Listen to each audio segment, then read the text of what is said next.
I'm Joe Edwards, and I'm going to be continuing the series on the ravening wolves, filthy lucre, and specifically in this video I want to address the issue of the doctrine of Balaam. What is the doctrine of Balaam? How do you know? And what passages does it come from? So the doctrine of Balaam is actually something that is very easy to determine, but it kind of shines the light in great detail on a practice that most pastors, preachers, bishops, elders want no light shined on whatsoever, because it goes against their interest.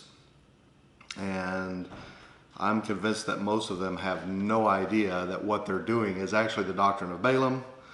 And if they did know, I would like to believe that most of them would stop. That remains to be seen. And honestly, it probably won't be until a lot of other believers basically get in their faces about it and say, what you're doing is wrong. We're not going to support this anymore. You need to start following a Paul principle or a Paul rule and go get a job, earn your own money, kind of thing. Until that happens, corporation Christianity will not change their method of what they're doing, partially because they have no other way to support their unbiblical structure of what they're doing. And so, you know, it's one of those things that the chips will have to fall where they are, and they'll either change or they'll be judged for it by God.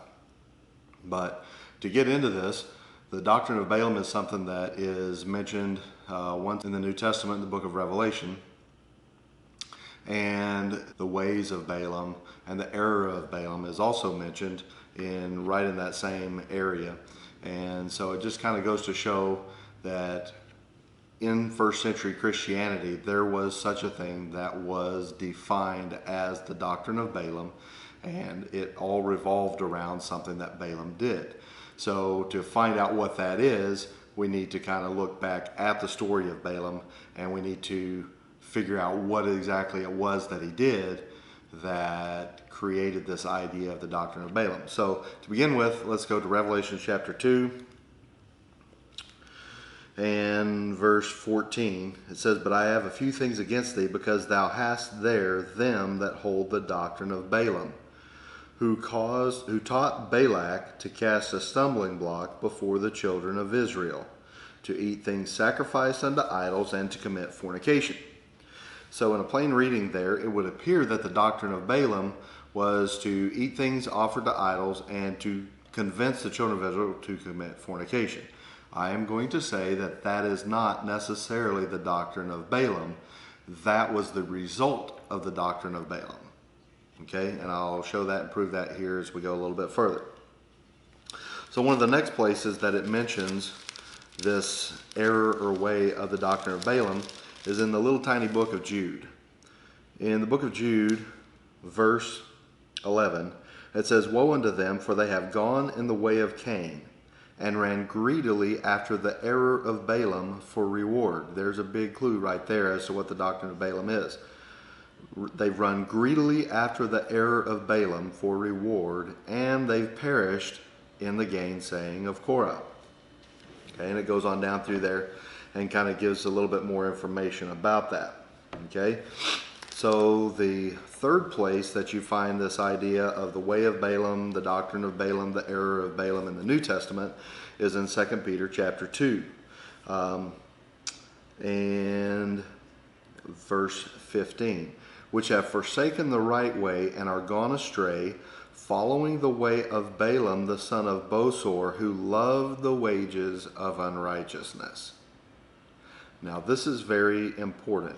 And you saw in Jude that they ran greedily after the way of Balaam for reward. They're doing what Balaam did specifically for the reward. So for many of you who know the story of Balaam and the children of Israel, I'm not going to go through it, but I do want to go back and look at that story, because that gives us the framework for what Balaam, who Balaam was, what he did, why he did it, and what the results of that were. So if you have your Bibles, if you'll turn back to Numbers chapter 22, Numbers chapter 22 through 24 gives the story of Balaam. how that Balak was the king of Moab. And all of Moab was concerned and worried that the children of Israel were going to just swallow them up like ants and grasshoppers. And so they're trying to figure out exactly what they're going to do with these people that have come up out of Egypt in the Exodus. And it looks like they're just going to just wipe Moab out. And so Balak ends up, and he comes up with the idea of getting Balaam, who was a prophet who undoubtedly had a connection with God.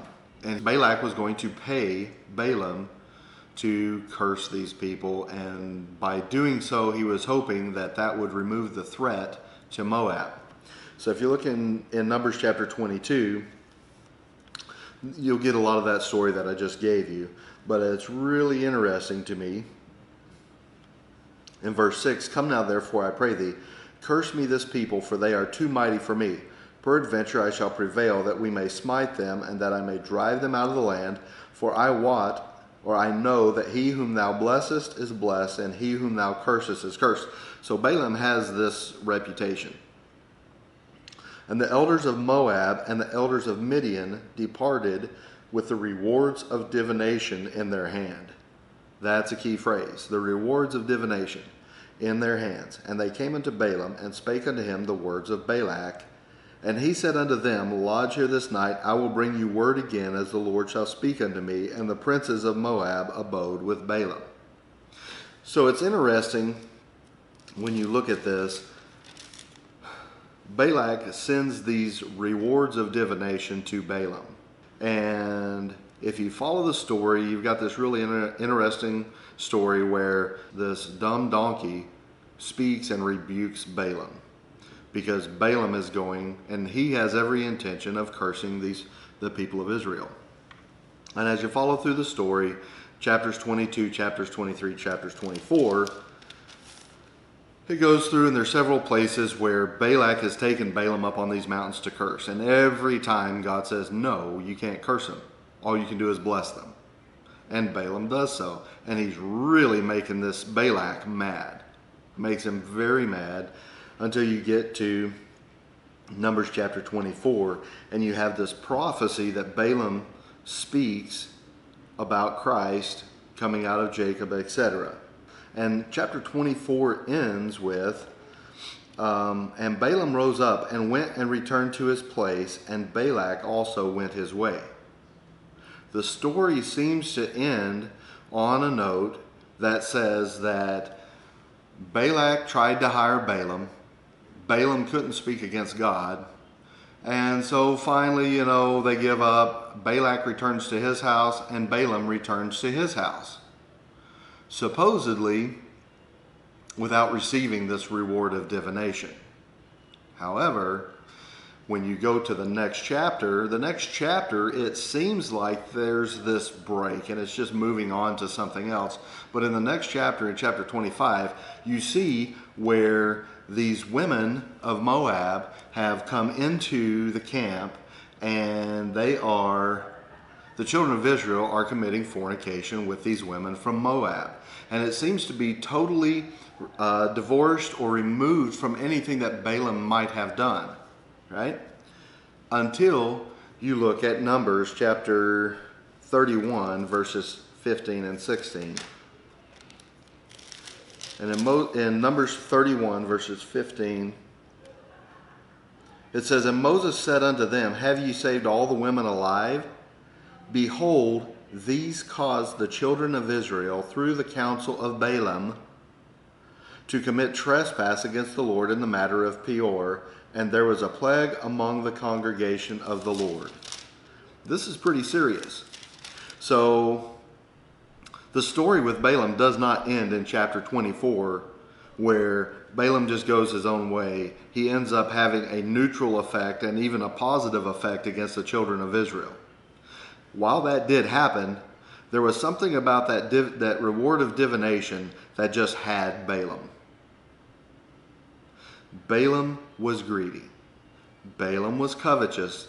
And so Balaam leveraged his relationship with God to be able to receive this reward of divination. He utilized his knowledge of God to gain money. And the interesting thing is that even though he did not curse Israel with his mouth, like King Balak wanted him to, he still put the knowledge and the information that King Balak needed into his hands to be able to conquer Israel. What was that? Basically, Balaam used the principle of binding the strong man.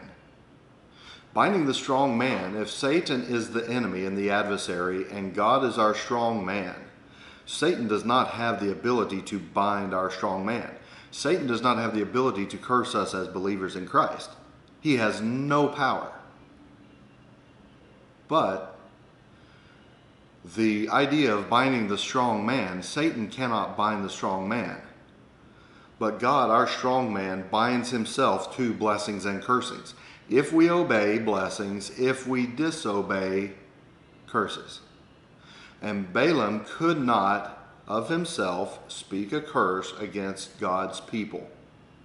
But what he did instead, to earn this reward of divination, is he explained to Balak what Balak could do to get the children of Israel to bind their own strong man and bring God's curses upon themselves.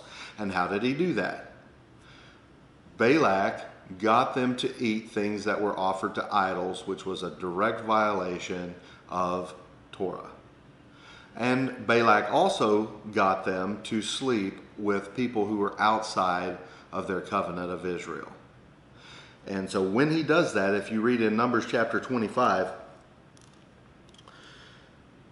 in verse 9 it says, those that died in the plague were 20 and 4,000. 24,000 Israelites died, and the only reason why it was stayed is because Phinehas, who was the son of Eleazar, the son of Aaron the priest, he sees this and he takes a javelin and he goes into the midst of the camp and he pins both of them through with a javelin, and that stops the plague. This is a pretty fast-spreading plague. If he had not done that, God only knows how many people would have died, because Balaam loved the wages of unrighteousness. And Balaam took his relationship and his knowledge of who God was and what it was, and he exchanged them, or he leveraged them, for money. That's the doctrine of Balaam. When you take what you know and your relationship with God and you leverage that into filthy lucre. Money that you should not have for something that you know or something that you can do that's directly related to God. Now, with that being said, turn back to 2 Peter chapter 2,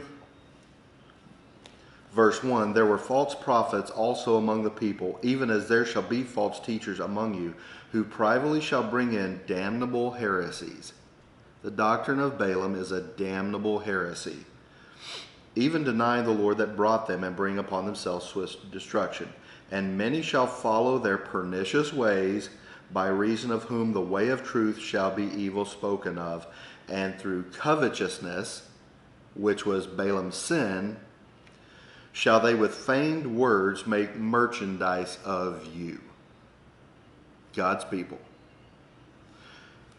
Long and short, you look at corporation Christianity today, or any assembly that names the name of Christ, and someone is leveraging who they are, what they know, as a position of authority, and they basically have become a hireling, and they receive wages and salary for their service that they perform for you before God. That is not a first century principle. That is not anything that the first century Christians practiced.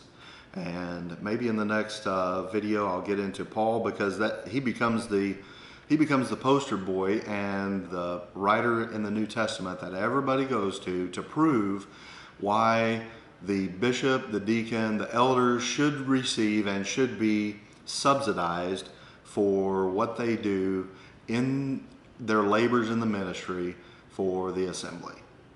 I'm sorry. It is a doctrine of Balaam, and it is a damnable heresy. So with that being said, if you've enjoyed this, stick around. There's more to come. There's a lot more in here. In the last series of videos, I set the foundation for how the priests were considered robbers and what that was all about. In this one, I've shown the doctrine of Balaam and what it involves. And in the next one, we're going to start in on the New Testament, look at some of Paul's writings, and start looking at a lot of scriptures in the New Testament dealing with men who are in positions of authority in the church and their injunctions to not be covetous, to not use their position for filthy lucre, to not be greedy of gain, on and on and on it goes. But rather, they're to labor with their own hands, and that is what Paul has taught them to do. Not to use any kind of position of authority that they have to be able to take from their brothers. Okay, so if you've enjoyed the video, hit the like button, hit subscribe, and the bell so you can get alerts whenever we put out a new video. Okay, God bless you. Have a good day.